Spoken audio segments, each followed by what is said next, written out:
Syed Abid Hossain Sami cricket পাগল ছেলেটি 2011 সালে বেসরকারি ইউনাইটেড ইন্টারন্যাশনাল ইউনিভার্সিটিতে ভর্তি হয়েছিল। পকেট খরচ জোগাতে এগিয়ে আসেন ভার্সিটির গেম ইনস্ট্রাক্টর মানিক স্যার। ক্রিকেট বলে ম্যাচ প্রতি 3-4 বা 500 টাকায় খ্যাপ খেলার সুযোগ করে দিলেন তাকে। কিন্তু দেখা গেল সেমিস্টার শেষে সেমিস্টার ফি দেওয়া যাচ্ছে না। মা কম বেতনের সরকারি চাকরি করেন, তার পক্ষে এই খরচ মেটানো দুরূহ। পরিবারকে চাপে ফেলতে চায়নি ছেলেটি। মরিয়া হয়ে তাই অর্থ উপার্জনে নেমে পড়ে সে। ধানমন্ডিতে বাস কাউন্টারের টিকিট বিক্রি করে, সে সময়ের জনপ্রিয় কিউবি মডেম ফেরি করে, বিভিন্ন বিজ্ঞাপন চিত্রে প্রোডাকশন বয়ের কাজ করে সে খরচ মেটায়। পরীক্ষা এগিয়ে এলে বাস কাউন্টারে টিকিট বেচার ফাঁকে সে বই পড়তো। অনেকে টিকিট কিনতে এসে অবাক হতেন, কাউন্টারে বসে পড়ছে কেন এই ছেলে। সৈয়দ আবিদ হোসেন সামি এইসব কাজ করতে কোনো লজ্জা পেতেন না, এখন বলতেও লজ্জা পান না। তার ভাষায়, নিজের জন্য হালাল পথে অর্থ উপার্জনে কিসের লজ্জা, বরং যে কোনো বিচারে তা সম্মানজনক। 2012 সালের দিকে আন্তঃ ইউনিভার্সিটি টুর্নামেন্টের একটি ম্যাচে প্লেয়ার অব দ্য ম্যাচের পুরস্কার নেন বাংলাদেশের সাবেক কিংবদন্তি ক্রিকেটার রকিবুল হাসানের হাত থেকে। ম্যাচ সেরার পুরস্কার নেওয়ার সময় তার কথা শুনে তিনি বললেন, তোমরা এই জেনারেশনের স্মার্ট ছেলে, কমেন্ট্রি করছো না কেন? এখন তো রেডিওতে কমেন্ট্রি শুরু হয়েছে। অবাক হয়ে সামি বললেন, কমেন্ট্রি তো কোনোদিন করিনি, আর কোথায় করব সে সুযোগও নেই। বেসরকারি রেডিও স্টেশন পিপলস রেডিওতে তখন খেলার কমেন্ট্রি চলতো। রকিবুল হাসান তাকে পিপলস রেডিওতে কমেন্ট্রির সুযোগ করে দিলেন। সেটাই হাতে খড়ি। এরপর থেকে একটু একটু করে নিজেকে তৈরি করা। ধীরে ধীরে দেশের আরো কয়েকটা রেডিও স্টেশনে কমেন্ট্রি শুরু করে। সুযোগ বাড়ল সামিরও। বেসরকারি টেলিভিশন আর টিভির প্রদীপ ভট্টাচার্যের সঙ্গে প্রোডাকশনে কাজ শুরু করেন, হাত পাকান প্রোডাকশন বয় হিসেবেও। 2013 সালে স্পোর্টস প্রেজেন্টেশনের জন্য যমুনা টিভিতে অডিশন দিয়ে বাদ পড়েন, তবে টিকে যান প্রোগ্রাম ডিপার্টমেন্টে। মজার ব্যাপার হলো, আসলে সামি সেদিন যমুনাতে গিয়েছিলেন সহকারী প্রযোজকের চাকরির ইন্টারভিউর জন্য। এরপর যমুনা টিভির বদৌলতেই সামি মূলত দেশ জুড়ে পরিচিত মুখ হয়ে ওঠেন। এভাবেই শুরু হওয়া কমেন্ট্রি ক্যারিয়ারকে 10 বছরের মাথায় আন্তর্জাতিক পর্যায়ে নিয়ে যান তিনি। 2023 সালের জুলাইতে বাংলাদেশ ও ভারতীয় নারী দলের দ্বিপাক্ষিক সিরিজের প্রথম ওয়ানডেতে আন্তর্জাতিক কমেন্টেটর হিসেবে অভিষেক হয় সৈয়দ আবিদ হোসেন সামির। নিজের অভিষেকেই পিচ রিপোর্ট থেকে শুরু করে পোস্ট ম্যাচ প্রেজেন্টেশন পর্যন্ত মাইক্রোফোন হাতে সামি ছিলেন অনবদ্য।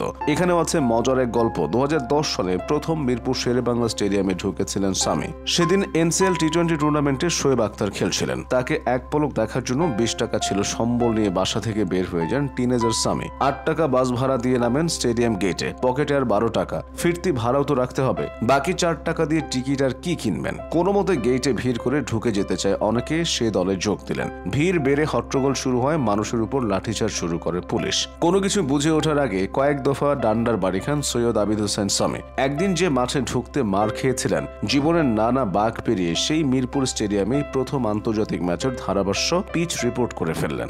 সামির গল্প শুধু এটুকুই নয়, তিনি একই সাথে ক্রিকেটার, দুর্দান্ত ক্রিকেট অ্যানালিস্ট, কোচ এবং ধারাভাষ্যকার। 32 বছর বয়সী এই ক্রিকেটার এখনো প্রথম বিভাগে ক্রিকেট খেলেন। লিগ পর্যায়ে খেলতে চান আরো বছর 5। তিনি একজন রং ফুটের লেগ স্পিনার। শ্রীলঙ্কার লাসিত মালিঙ্গা, পাকিস্তানের সোহেল তানভীর, সাউথ আফ্রিকার পল অ্যাডামসও ছিলেন এমন। তবে বাংলাদেশে এমন কাউকে দেখলে প্রথমে নেট থেকে বের করে দেওয়া হয় বলে আক্ষেপ করেন সামি। তার দৃষ্টিতে ক্রিকেটের উন্নতি কেবল ক্রিকেটারদের উন্নতি নয়, কোচদের উন্নতিও জরুরি। লাগবে ভালো curator, groundsman, umpire, match referee. Cricket giant হতে হলে সামগ্রিকভাবে প্রয়োজন ভালো ক্রিকেট সংস্কৃতির, শিক্ষিত একটি ক্রিকেট জাতির, যেখানে একজন ক্রিকেটার বেড়ে ওঠার সময় জানবে তার খাদ্যাভ্যাস কি হবে, কি কি নিয়মানুবর্তিতার মধ্যে তাকে বসবাস করতে হবে, কতটুকু ধকল শরীর নিতে পারবে, কতটুকু প্র্যাকটিস করা প্রয়োজন।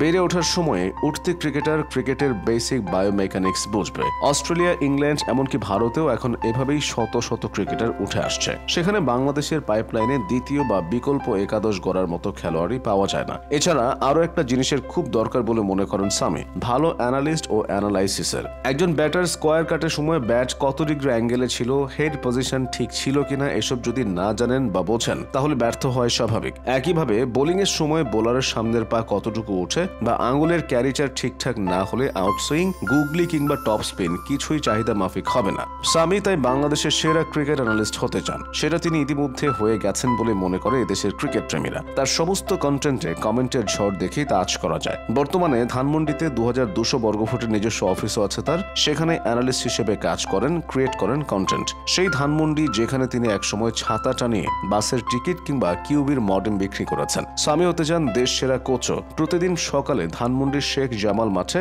200 থেকে 250 জন ক্রিকেটারদের নিয়ে কাজ করেন তিনি। তার অধীনে থাকা হাবিবুর রহমান সোহান 24 বিপিএল এ ঝলকও দেখিয়েছেন। তবু কোচ হিসেবে যোগ্যতা পাকা করতে বাংলাদেশ ক্রিকেট বোর্ডের লেভেল 1 ক্রিকেট কোচিং কোর্স দ্রুত শেষ করতে চাইছেন সামি। এরপর লেভেল 2 এবং লেভেল 3 অবশ্যই কোচিং করবেন আইসিসি বা ইংলিশ ক্রিকেট বোর্ডের অধীনে। তারপর ফ্র্যাঞ্চাইজি লিগে কোচিং করিয়ে নিজের লক্ষ্য পূরণে এগোতে চান। সামির মূল স্বপ্ন 2031 সালের বিশ্বকাপে বাংলাদেশ দলের কোচের দায়িত্বে থাকা। সাপনিক ও পরিশ্রমী সামি বলেন, আপনি চন্দিকা হাথুরু সিংহকে দিচ্ছেন মাসে 36 লাখ টাকা, সামিকে 18 লাখ টাকা দিয়েন, তাতে ফলও কি পাবেন তখন দেখে নিয়েন, আর দেশের টাকাও দেশে থাকলো। এই মুহূর্তে যদি কোনো দায়িত্ব দেয়া হয়, সোজা না করে সামি বলেন, এখন দায়িত্ব নেওয়ার জন্য আমি যোগ্য না। ওই যোগ্যতা অর্জনের জন্য আমাকে আরো জানতে হবে, প্রাতিষ্ঠানিক শিক্ষা নিতে হবে। সামির মস্তিষ্কে 2020 সালের সংক্রমণ ধরা পড়েছিল। 7 দিন আইসিইউ এ কাটাতে হয় তাকে, আরো 7 দিন লাইফ সাপোর্টে। ওজন বেড়ে যায় প্রায় 89 কেজি। সেখান থেকে ফেরার সম্ভাবনা ছিল ক্ষীণ। আল্লাহ সুযোগ দিয়েছেন জীবনকে, তাই এখন কাজে লাগাতে চান দেশের জন্য।